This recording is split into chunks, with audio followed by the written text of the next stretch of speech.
영국의 육아 ASMR. 여러분, 책 읽어드릴 테니까요. 불안한 마음 다 뒤로 하시고 푹 꿀잠 주무세요. 아이들 데리러 가기 전에 여러분들이 주무실 때 제 목소리를 듣고 주무시고 싶다는 분들이 계셔서 영국 육아의 비밀, 오늘은 같이 한번 읽어볼 거예요. 오늘도 고생 많으셨어요. 일단 책머리부터 읽어보도록 할게요. 저자는 에마 제너인데요.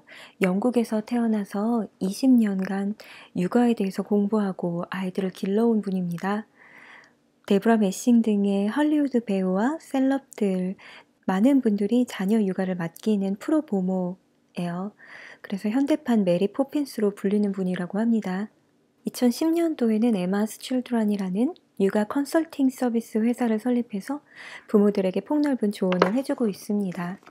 먼저 처음 서두에 프레더릭 더글러스의 명언이 나옵니다. 이미 망가진 사람을 바로잡는 것보다는 강한 아이를 키우는 편이 더 쉽다. 여러분들 어떤 생각이 드세요? 제가 이 책을 이 저자의 에마 제너 씨가 여러분들께 이야기를 한다는 심정으로 읽어드릴게요. 저는 전 세계의 부모들과 함께 일해왔어요. 그리고 각 가정의 육아가 심각한 위기에 봉착해 있다는 사실을 깨달았습니다. 예를 들어볼게요. 방에 의자가 하나 있고 거기에 아이가 앉아 있는데 어른이 그 방으로 들어갑니다. 아이는 일어서서 어른에게 자리를 양보할까요? 혹은 반대로 어른이 의자에 앉아 있는데 아이가 들어온다면 어른은 일어날까요? 나의 어린 시절 1980년대에는 영국에 어른이 서 있는데 아이가 앉아 있는다는 것은 상상조차 할 수 없는 일이었어요. 하지만 지금은요, 정반대죠.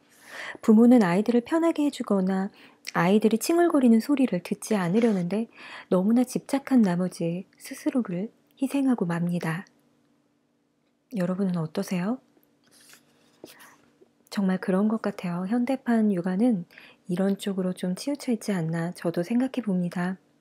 지금 여러분께서 아이에게 하고 있는 반응이 혹시 그저 아이들이 칭얼대는 소리, 그저 어떤 울음인지 정체를 파악하지 못한 채 그저 그 울음소리를 듣고 싶지 않아서 너무 괴로워서 그냥 그 울음소리 자체를 블러킹하는 그런 행동 아닌지 한번 생각해 보셨으면 좋겠어요. 최근에요, 어떤 엄마가 아빠에게 아들과 함께 제과점에 가서 빵을 잘 사왔냐고 묻는 것을 우연히 들었어요. 애가 가기 싫어했어. 이것이 아빠의 답변이었어요. 저는 눈이 튀어나올 정도로 놀랐어요. 애가 가기 싫어했다고? 도대체 누가 부모고 누가 아이인가요?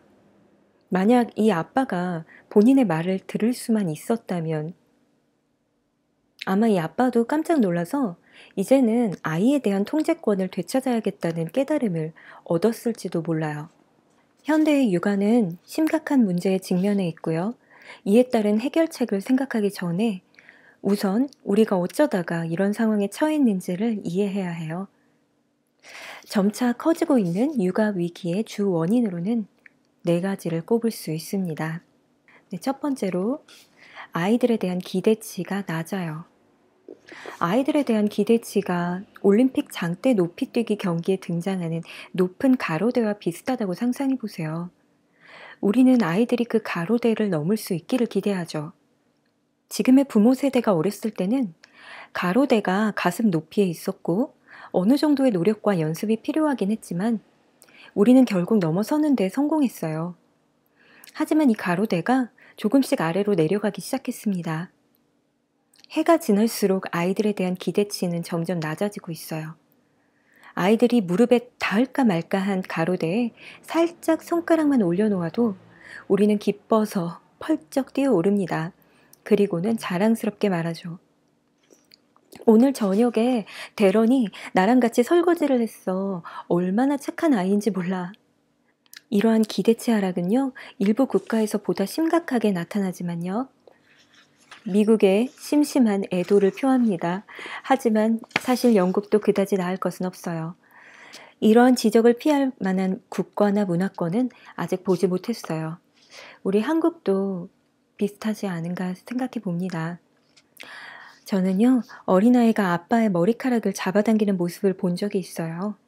아빠는 웃으면서 아들의 손을 떼어냈지만 아이는 즉시 다시 아빠의 머리카락을 한 주먹 움켜쥐었습니다. 같은 상황이 몇 차례 반복되었죠. 그런데도 아빠는 엄격한 목소리로 꼬집거나 버릇없게 행동했다는 이유로 아이를 제지하지 않았어요. 아이가 너무 어려서 어쩔 수 없다고 생각한 것이죠. 또 한 가지 예를 들자면요. 저는 아이를 데리고 식당에 도저히 못 가겠다는 부모들의 이야기를 자주 듣게 됩니다. 왜 못 가죠? 전 이렇게 물어요. 그러면 부모들이 이렇게 대답한대요. 난리를 치니까요. 주변 사람들 보기 부끄러울 텐데 그런 상황이 싫거든요. 그 말에 저는 이렇게 응수해요. 말도 안 돼요. 예의 바르게 행동하기를 기대하고 올바른 행동 방식을 가르쳐 준다면 아이는 얌전하게 행동할 겁니다. 결국 당신은 언젠가 아이에게 버릇을 가르쳐야 합니다. 물론 그러기 위해서는 시간과 노력, 인내심이 필요하지만 충분히 그만한 가치가 있는 일이에요. 제가 18개월짜리, 3살짜리, 5살짜리 아이 셋을 우아한 레스토랑에 데리고 가더라도 아이들은 틀림없이 예의 바르게 행동할 것입니다. 어떻게 아냐고요? 얌전하게 굴지 않으면 제가 가만히 있지 않을 테니까요. 부모들은 항상 너무 가까이에서 아이들을 접하기 때문에 아이들이 가지고 있는 역량을 제대로 보지 못하는 경우가 많아요. 저도 이 부분에 좀 동의합니다. 아이들은 정말 어마어마한 잠재 능력을 가지고 있거든요. 특히 여러분들이 관심 있어 하시는 잠자는 능력 다 가지고 태어나요. 다만 어떻게 그 역량을 발전시킬 수 있느냐는 우리가 하기에 딸린 부분이죠. 한 감동적인 자동차 광고에서는 아버지가 여행을 떠나는 딸에게 운전하는 방법을 하나하나 가르쳐 주는 장면이 나와요. 카메라에는 채 6살도 안 돼서 자동차 페달에 발조차 닿지 않을 것 같은 딸의 모습이 담겨 있죠. 그러나 다른 각도에서 보면 딸은 사실 10대 여자아이입니다. 이 광고가 전달하고자 하는 바는 분명해요. 부모는 특별한 렌즈를 끼고 아이들을 바라보는 경향이 있습니다. 그리고 이 렌즈를 통해 보면 아이들은 항상 실제보다 훨씬 더 작고 무력해 보이기 마련이에요. 또한 부모는 아이들이 항상 부모에게 의지하는 데에 너무 익숙해진 나머지 의지하는 일이 점차 줄어들면 적응하는 데 어려움을 겪기도 하죠. 이거는 마치 그거 같아요. 이제 같이 자기 시작했잖아요. 그럼 그 상태에서 내가 오히려 아이에게 적응이 되는 거죠. 잡념관이 나인데 옆에 애가 없으면 잠을 못 자는 그런 분들도 속속들이 속출하게 되거든요. 아이의 잡념관이 나로 잡히고 나의 잡념관도 아이로 잡히고 그리고 뭔가 더 불안한 느낌을 받게 되시는 경우도 있고요. 물론 아이들이 성공할 수 있도록 지원하되 터무니없이 높은 기대치를 설정하는 것은 피해야 합니다. 내 아이를 이해하고 아이에게 맞는 기대치를 세우는 것이 관건이죠. 여러분, 잠에서도 똑같습니다. 이 모든 점을 감안하더라도 나는 기대치를 높여야 한다고 생각해요. 여러분이 이 책에서 딱 한 가지 교훈을 얻어갈 수 있다면 바로 이것입니다. 아이에 대한 기대치를 높이면 아이는 그 기대치를 충족시킬 거예요. 기대치를 낮추면 아이는 그 정도 수준에 그칠 겁니다. 두 번째 원인, 육아 위기가 발생한 두 번째 원인은 마을 공동체가 사라졌다는 거예요. 부모들은 누구네 집 아이가 더 뛰어난지 겨루는데 여념이 없어서 예전처럼 서로를 돕지 않아요. 내 아이의 버릇없는 행동을 다른 사람에게 알리고 싶어 하지 않기 때문에 아이를 키우면서 겪는 어려움도 공유하지 않습니다. 이로 인해 유용한 조언과 공감을 얻어낼 기회를 놓치고 말죠. 다른 부모나 선생님들과 손을 잡고 한 팀처럼 협력하기는커녕 서로 경쟁을 벌이고 있어요. 아이 하나를 키우기 위해서는 온 마을이 힘을 모아야 한다는 말이 있는데요.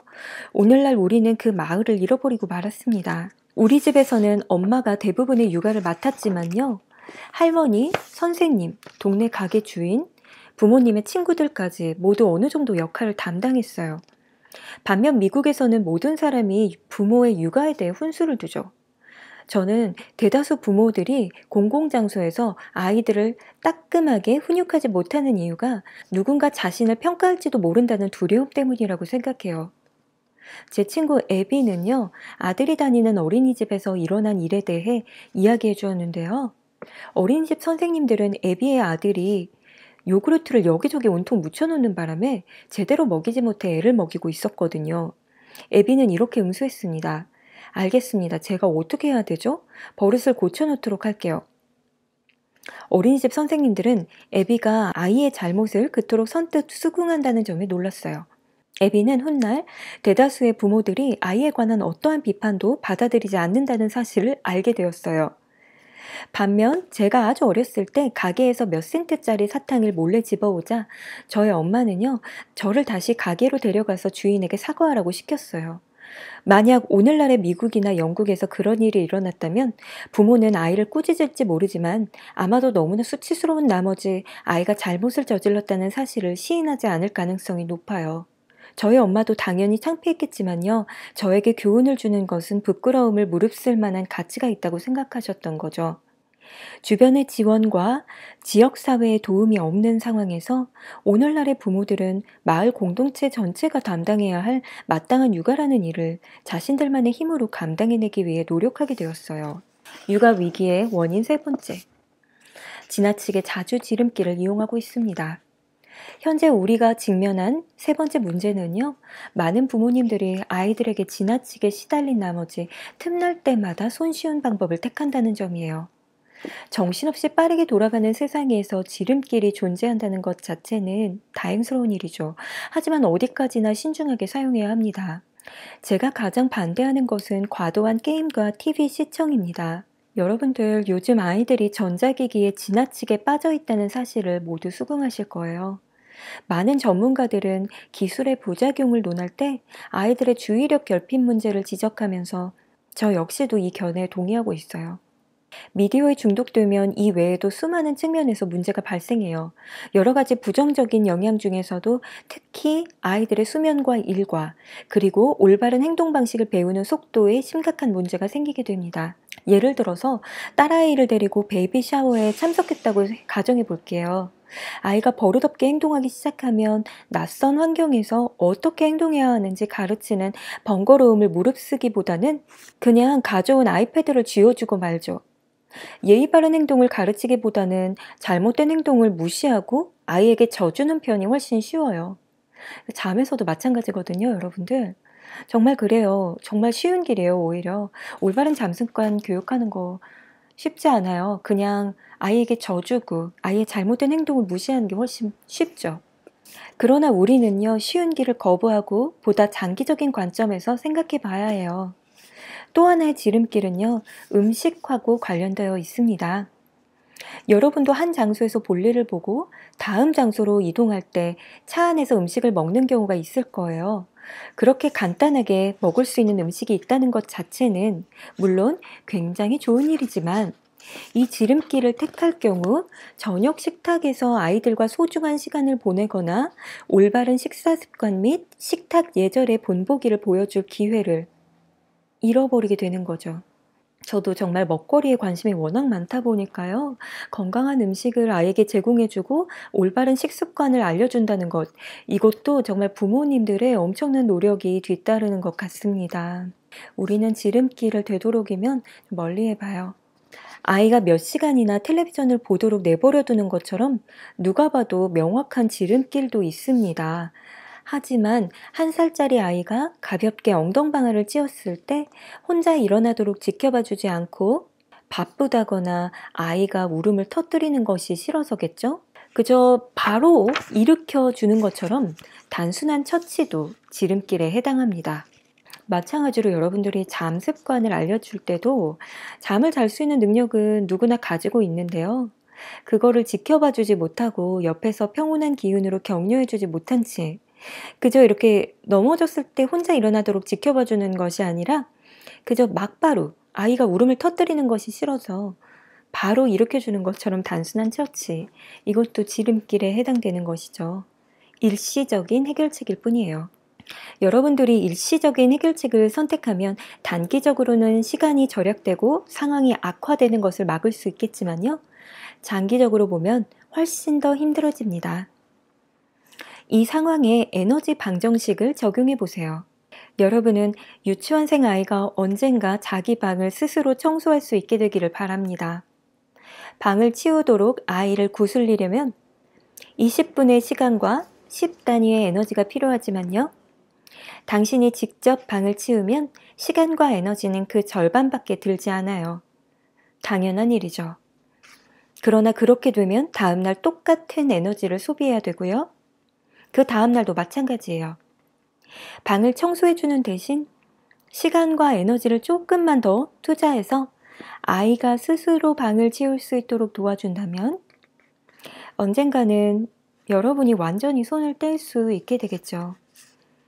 그뿐 아니라 이런 과정을 통해서 아이는 더욱 책임감 있는 사람으로 성장하게 되어 있습니다.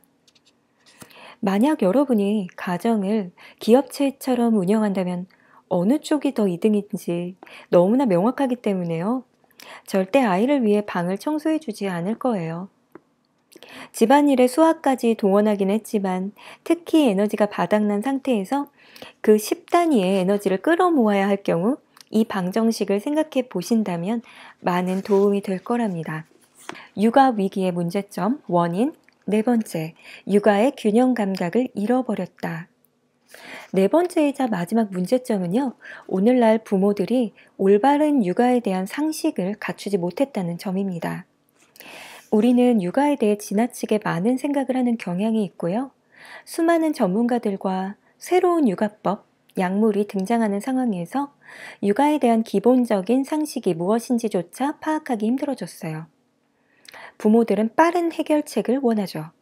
잠을 잘 못 자는 아이든 집중력이 부족한 아이든 아이의 문제를 해결하기 위한 처방전을 바라는 것일 뿐이죠. 하지만 빠른 해결책이란 없어요. 세상을 송두리째 바꿔놓을 경이로운 새 육아법은 존재하지 않습니다. 다만 예전부터 전해 내려오는 유용한 상식은 있어요. 어디까지나 핵심은 균형이고요. 제 육아 철학에도 균형이 큰 부분을 차지하고 있습니다. 저는 엄격한 영국식 양육법을 옹호하지 않으면서 지나치게 관대한 미국식 육아 스타일도 장려하지 않습니다. 해결책은 중용에 있어요. 당근만 먹는 다이어트든 아이를 무조건 안아주는 육아 스타일이든 극단적인 것은 결코 좋지 않아요. 만사에 적당한 것이 최고라고 배웠는데 육아라고 왜 다르겠어요? 그러나 많은 부모님들이 최근 유행하는 최고의 육아 이론을 선택한 다음 그걸 아이들에게 극단적으로 적용하는 실수를 저지르죠. 이해하기 쉬운 사례를 하나 들게요. 모유 수유를 둘러싸고 일어난 격렬한 논쟁을 생각해 보세요. 모유 수유는 멋진 일이고 저 역시 진심으로 아이에게 모유만 한 것은 없다고 생각해요. 하지만 모든 경우에 그런 것은 아니겠죠. 모유 수유가 고문만큼이나 고통스러운 엄마들도 분명히 존재할 거고요. 그냥 모유가 맞지 않는 아기들도 있을 거고 잠을 좀 더 오래 자거나 밖에 나가서 친구들을 만날 수 있도록 가끔씩은 아이에게 분유로 영양을 보충할 수도 있겠어요. 이러한 선택권을 원하는, 필요로 하는 엄마들도 있습니다. 우리 사회에서는 모유수유의 장점을 홍보하고자 하는 열의가 지나친 나머지 중용을 완전히 배제해버렸어요. 수많은 모유 옹호론자들은 엄마들이 분유의 편리함을 깨달을까봐 두려워한 나머지 절대 분유급식을 시도하지 말라고 강력하게 경고하고 있습니다. 하지만 실제로는 어떻습니까? 분유는요, 한두 개 피씩 피우다 보면 중독되어 끊기 어려워지는 담배가 아니에요. 불필요한 우려를 조장하지 말라는 거죠. 각 가정에 편향되지 않은 정보를 제공하고 부모들이 스스로 원하는 바를 결정할 수 있도록 하면 돼요. 극단적인 주장보다는 지극히 평범한 상식을 활용해야 합니다. 아이에게 사용하는 언어에 대해서도 이와 비슷하게 과장된 주장을 펴는 사람들이 있어요. 최근의 육아 동향을 보면요. 아동의 창의력이나 자유를 억제하지 않기 위해 어떤 상황에서든 안 돼! 라는 단어나 부정적인 뉘앙스의 언어 사용을 피하는 경향이 있어요. 오 마이 갓, 세상에. 물론 아이들은 부모의 말을 따라하기 마련이며 긍정적인 의미의 언어에 더 잘 반응하기 때문에 저도 어느 정도는 이 철학에 동의해요. 그러나 때로는 부모의 의도를 분명하게 말로 표현해야 할 때가 있고요. 그 표현은 어디까지나 2살짜리 아이가 이해할 수 있는 것이어야 되거든요. 여기에 딱 들어맞는 표현이 바로 안 돼! NO! 랍니다. 아이에게 감정을 설명할 때 온갖 어려운 심리학적인 용어를 동원하면 여러분이나 자녀에게 하등 도움이 되지 않아요. 지금까지 살펴본 4가지가 이 저자분의 기본적인 육아 철학을 보여주는 항목들입니다. 저도 이것에 동의하고요. 어디까지나 이 네 가지 철학은 밑그림에 불과하고 진짜 묘미는 이제 세부 사항들을 적용하는 데 있겠죠. 여러분들은 어떠세요? 또깨 육아도 많이 닮아 있다고 느끼거든요. 조금만 더 알아보고 이제 애들 데리러 나가 볼게요. 결국은 육아 철학을 여러분들 이해하셔야 되고요. 이분도 이렇게 얘기를 하고 있습니다. 부모가 다시 주도권을 잡고 아이들을 즐겁게 키울 수 있도록 육아의 방향을 전환하자는 거죠. 이분도 이렇게 얘기해요. 제가 모든 가정마다 3일씩 머물 수는 없습니다. 저도 이렇게 얘기하고 싶어요. 저를 필요로 하는 잠 못 이루는 가정이 많이 있지만요. 제가 그 가정들을 모두 방문할 수가 없기 때문에 그래서 앱을 개발하고 또 그에 맞는 체크리스트들 그리고 여러 가지 제가 기획 중인 그런 콘텐츠들이 많이 있으니까요. 여러분들 정말 육아 철학 자기 걸로 만들어서 여러분들도 꿀잠 선물하셨으면 좋겠습니다. 제가 굳이 직접 가지 않더라도 여러분들이 또깨육아 앱으로서 스스로 꿀잠을 선물할 수 있도록 하기 위해서 저도 열심히 개발할 거고요. 육아는 우리가 생각하는 것보다 더 어려운 동시에 더 쉽기도 해요. 여러분들이 제대로만 공부하신다면 육아에 관련된 죄책감과 불안은 훨씬 줄어들 거랍니다. 육아는요, 과학보다 예술에 가까운 것이 사실이지만 과학적인 요소도 분명히 존재해요. 그리고 과학은 구체적이고 명확하기 때문에 우리에게 어쩔 때 위안이 되죠. 가끔씩 사랑하는 아이들이 작은 괴물처럼 말썽을 부리는 바람에 두 손 두 발 다 든 채 도무지 어찌해야 할지 알 수 없는 날, 여러분에게 필요한 것은 그저 과학일지도 모릅니다. 마치 과학 가운을 입고서 한 발짝 물러서서 조사를 제가 또깨육아에서 말하는 셜록 홈즈로 빙의돼서 조사를 먼저 시작해야 되는 거죠. 점점 아이들 데리러 가야 될 시간이 다가오고 있어요. 마지막으로 드리고 싶은 말이 소제목으로 나와 있는 엄마의 탈지는 육아의 재앙이다. 이런 이야기예요. 영화 럭키 원에서 엘리가 한 말이 있는데요. 아이들을 위해 전부 희생하는 것은 이타적인 게 아니라 우스꽝스러운 일이야 라고 얘기했다고 합니다. 가족의 행복은 가장 불행한 가족 구성원의 행복에 달려있다는 말이 있죠. 대부분의 경우 그 불행한 가족 구성원은 바로 부모 중 한 명입니다. 부모는 좀처럼 본인을 우선순위에 놓지 않는 경향이 있는데요. 가족 전체를 위해선 이것부터 바뀌어야 한다고 합니다. 부모가 기진맥진한 상태이고 본인들에게 필요한 것을 제대로 챙기지 않는다면 아무리 여러분들 또깨육아 매뉴얼이 있건 또깨육아 책이 있건 이렇게 하면 된다라고 옆에서 누가 서포팅을 해준다 한들 그거를 행하는 양육자 본인의 체력, 정신력 이런 것들이 따라주지 않으면 다 소용이 없어요. 부모 역할을 하기 위해서는 에너지가 필요합니다. 그것도 아주 많이. 제가 이제 말씀드리는 그런 내용들, 이런 것들을 그냥 듣는 것은 쉬워요. 하지만 실제로 세부적인 그런 지침들을 실행하신다면은 그 초반에 더 많은 에너지가 필요하게 되어 있거든요. 정말 지름길을 선택하거나 조금 더 일시적인 방편을 선택하게 되면은 에너지가 그것보다는 오히려 그 순간에는 적게 들겠죠. 우리들은요, 스스로를 위한 시간을 마련함으로써 충분한 에너지를 비축해 둬야 돼요. 그런데 이렇게 얘기하면은 부모님들이 이렇게 되묻는다고 해요. 좋아요. 그러면 제 일과를 한번 살펴보시고요. 도대체 그럴 시간이 어디 있는지 한번 찾아보시겠어요? 정말 우리 엄마들이 너무너무 바쁘죠. 정말 그래요. 애들이 큰다고 해서 안 바쁘냐? 아니에요. 주말에 제가 큰애 은교랑 이제 작은애 생일 파티를 하거든요. 그래서 엄마들을 초대를 했는데 엄마들이 못 오는 이유들이 있어요. 거의 다 이제 참석을 하시지만 못 오시는 분들은 이유가 그런 것들도 있어요. 주말에 첫애 내내 일요일날 내내 기사 노릇을 해야 돼서 안 돼요. 정말 기사 노릇 이게 보통 일이 아니거든요. 그래서 제가 네 그럼요. 기사 노릇 정말 잘 알아요. 이런 식으로 막 톡을 보내고 그랬거든요. 정말 바빠요. 우리는 먹여야 되죠. 태워 보내야 되죠. 그러니까 내 스케줄 관리할 틈이 없죠. 아이들 스케줄만 해도 빡빡하고 아이들 이렇게 뭔가 운동선수죠. 올림픽 출전하는 운동선수처럼 먹고 자고 씻고 뭐 하고 공부하고 숙제 체크하고 이런 것들만 해도 하루가 모자라거든요. 정말 더 어릴 때는 풀타임으로 뭔가 붙어 있어야 된다 이런 생각이 드실 거고요.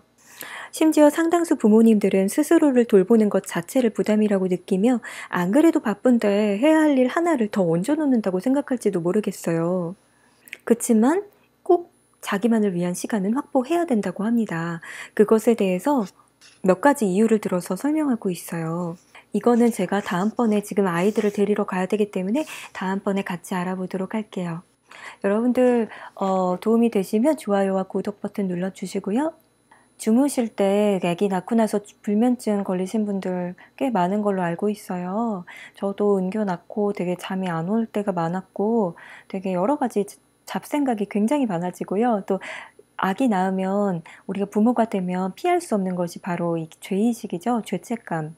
내가 오늘 하루 잘했나? 혹시 이거 내가 잘한 행동이야? 잘못한 거 아니야? 이런 생각들이 끊임없이 막 실타래처럼 머릿속에서 발생을 해요.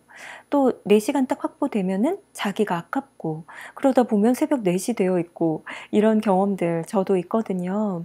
그래서 어머님들께서 로리님 아이 잠이 문제가 아니라 제 불면증이 더 문제예요. 이런 분들도 되게 많았어요. 특히나 제가 국제수면 전문가 자격증 따고 나니까 그런 성인 불면증에 관련된 상담 의뢰나 조언들 이런 의뢰가 많이 왔거든요. 그래서 이번에 저는 ASMR의 형태로 여러분들께 도움이 되는 마음을 좀 편안하게 만들어 줄 수 있는 그런 여러분들이 원하시던 컨텐츠 스토리텔링 ASMR 한번 진행해 볼게요. 여러분들이 듣고 싶은 책, 같이 살펴보고 싶으신 책 있으면 말씀해 주시고요. 저도 가지고 있는 책이 워낙 많기 때문에 하나씩 하나씩 여러분들께 도움 될 수 있도록 같이 살펴보도록 할게요. 그럼 여러분들 스스로에게 오늘도 우리 칭찬해 주고요. 나만을 위한 시간 오늘은 몇 분 가졌는지 한번 생각해 보시면서 우리 자신을 먼저 살피는 것도 잊지 맙시다.